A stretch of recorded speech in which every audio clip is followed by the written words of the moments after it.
Kizibu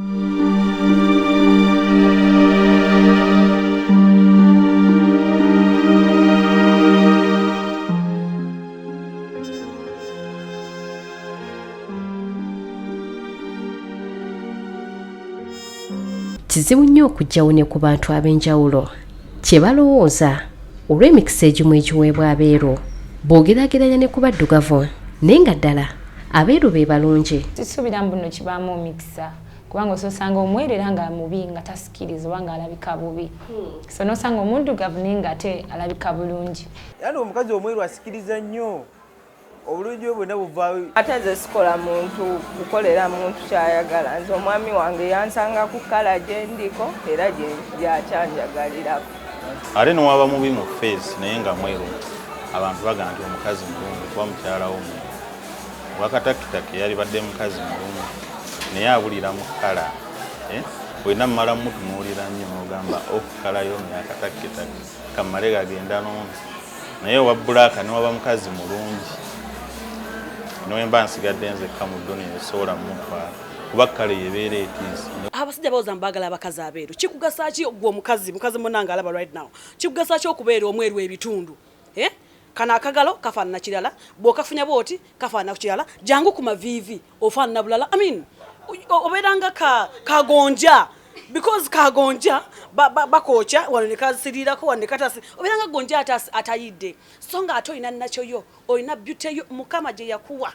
Trust me abasajja bawooza abagala abakazi beeru oh god try omukazi omuddugavu beauty nakyo n'omuzungu yakyogera n'omuzungu yakyogera I mean black is akuzaayo ku katono bwe nali sinagetinga married mu process awo wakati nina omukyala gwe nasinkana mungezako kumunyonyola nti omanyi ngenda mu mikolo biki binangamba naye ogenda otyako ogwe mugole kiki ekinakwawula ku muntu omulala atali mugole bw'oba olina ofunayo akazigo weeyongeremuko satidati okola ki naye nasooka nensirikira ne ŋŋamba kyagamba teriyo baddugavu naye nga bagole oli n'avaayo ng'alabika bulungi mu kkala ye entuufu so kyampamuko okusoomooza naye ate ne ŋŋamba tekisoboka kati bwe ntuuka nga neesiiga banga bulina omukolo we gunaggwa maintain ensi eyo eba egenda kubeera weetya fo samugutami kuba kiba kitegeeza olina okiteekamu akasente satidati osigalamu eyo kkala omuntu wanaakulaba nga ozzeeyo ku eri kkala gye yakulabira gyategeera nti sente zagazikoze eki zimuweddeko naye nze ekintu kyenzikiriza omuntu okwekkiririzaamu kirungi nze nekkiririzaamu nti ndi mukazi mulungi sirinda mwami kuŋŋamba nti nina omukyalo omulungi kuba nkimanyi naye akimanyi nti ndimu naye nze nga nze kirina tutandikira mu nze bwe wekkiririzaamu nti nze bwe nnyimirira mu maaso g'omuntu alaba omukyalo omulungi nange nkimanyi nti mu nze ndi mukyala mulungi sirinda muntu mulala kuŋŋamba kati bwe mmanya nti mu kkala yange eno mwe neerabidde nti ndi mulungi tewali nsonga lwaki neekyusa. Emikutu gy'amawulire n'abantu abalina abagoberiza abangi bayite ba celebrities oba ba public figures omuli abayimbi abakozi b'oku TV abazannyi b'akatemba balina bwe bakuma omuliro ku ndabika y'abantu nga bangi bwe balaba beeyerusizza balowooza kyekiriko. Wagudde mu bizigo omanyi problem gye tulina abawagizi baffe be basinga okwogera naye ate be basinga entonda balala basereebu bonna baseerera ne bagwa mu bizibu. Nnyo nga nkyali muwala muto nga ndi ku university nali nkola journalism kali nga ndaba abantu bonna abakola ku TV abasinga beeru neŋŋamba nkola journalism kitegeeza buli muntu akola ku TV ateekeddwa kuba mweru nentandika okwerusa nga ndi ku university. Naye ddala ba celebrity baffe be tulaba bwe bulamu obutuufu obw'okugoberera balimba ba celebrities yes gye bali abeerusiza but n'abaddugavu gye bali ate balabika bulungi. I'll give examples. Juliana muddugavu alabika bulungi. I'll give an example. Desire muddugavu alabika bulungi teyeerusa bakola kameka nga banange wow look at him namakula she looks so beautiful so cute. Endabika kikulu nnyo tufeeyo nnyo ku ndabika yaffe n'ekirala era bw'oba oyagala okulabika obulungi so kukikole nga gwe kikunyumira tokolera balala kojja kwagala okufaanana ng'omulala and then oyonoone. So olina kukola gwe kyokola ki kyowulira kyoyagala. Okusinziira ku Dr. Sempereza Marek, abamu boogera okweyerusa naye nekyo kitegeeza tebakimanyi.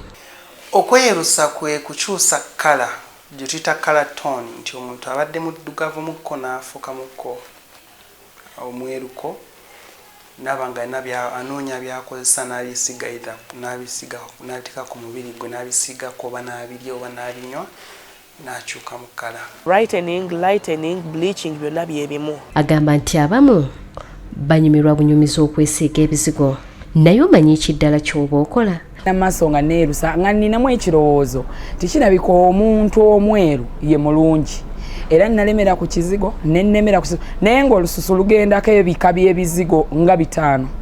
Olususu lulimu leeya nga olaba omuntu aba n'omugaati, leeya z'omugaati. Kati olususu lulina leeya zaalwo.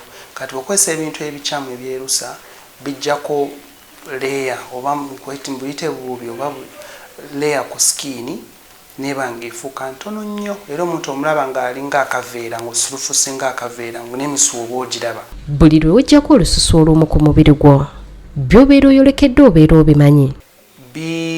Bireeta endwadde kubanga binafuya system y'omubiri gye tuta immunity, obugumu bw'omubiri okulwanisa endwadde.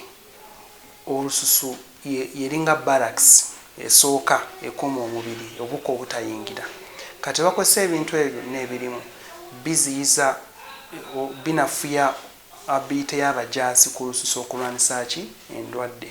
So abajaasi abe babula omuntu asofuna endwadde zonna era osomusanga ng'afuna bicepe ku skiini ate afunye infections obuwuka nga bonna buba bweyagalira ku lususu lwe olw'ebintu bye bakozesezza.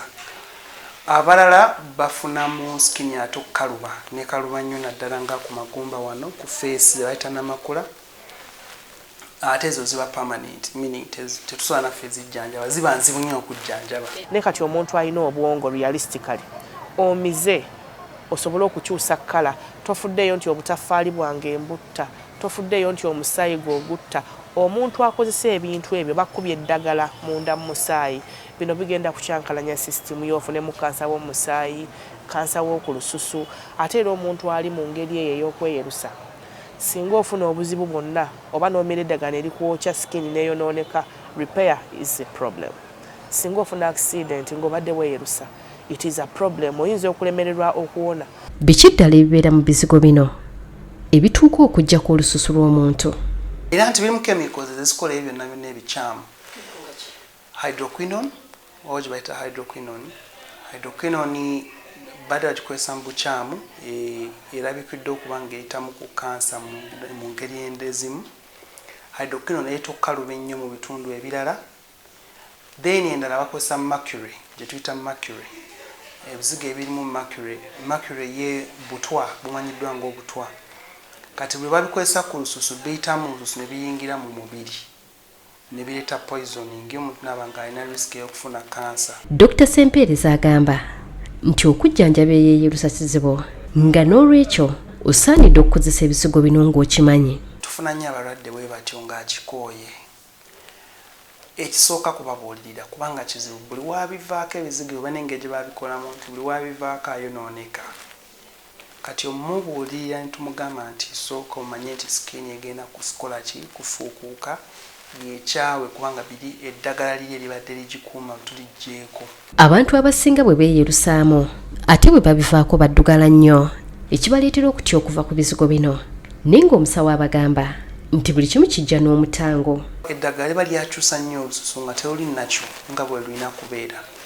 System ezaali ziruddaabiriza, system ezaali zirukuuma ku buwuka, emisuwa giba gyonna gyakendeera dda gyaggalawo, tuta collagen nga olaba ebadde bigikuuma okuba nga ngumu nga ngazi bulungi byagenda. Kwegamba bingi biba byakyankana mu skin. Ebizigo bino bimanyiddwa nti bya bulabe nga ne Uganda National Bureau of Standards yavaayo okubirwanyisa ku katale naye nno yadde guli gutyo ebizigo bino abakyala bakyabifuna biyitawa. Ebiva ebweru ebisinga waliwo ekizigo kibayita carolite kiinamu hydroquinone kive Democratic Republic of Congo. Kino kizigo n'ebirala ebiva eyo batera kubiisa mu makubo makyamu nga kituyita smuggle. Biki ebiteereddwawo okulaba ng'obusagwa bw'ebizigo bino tebweyongera kusaasaana? Njagala kubagamba okulwanisa ebintu nga tebituukana na mutindo kyetaagisa ffenna ne tukolera wamu ne tulwanisa bino.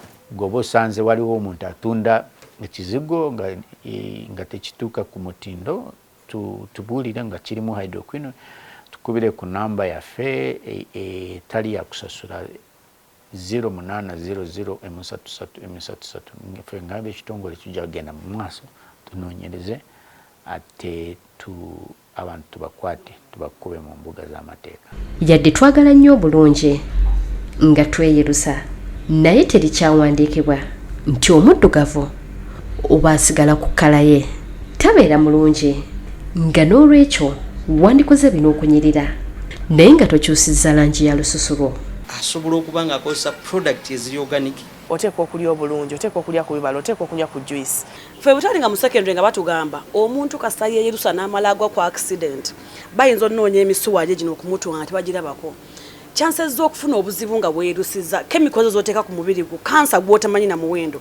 Nze nganzi Mary Flavia Namulindwa sisobola ku advisinga muntu yenna okwerusa oba kiki sigala ku nakyo yo. Ogamba nti kanneekyuse nzire oba maybe ba mu kale ey'obweru kiba kitegeeza tewasiima oba mu mutima gwo toli contented nti Katonda wano obulungi bwe yampa oba okubeera omunyungufu oba omuddugavumu tebumala. Bulijjo obutonde zaabu ate nga bannaffe bagamba nti naturalness is beauty. Twekuume tukuume ensusu zaffe tuwangaale.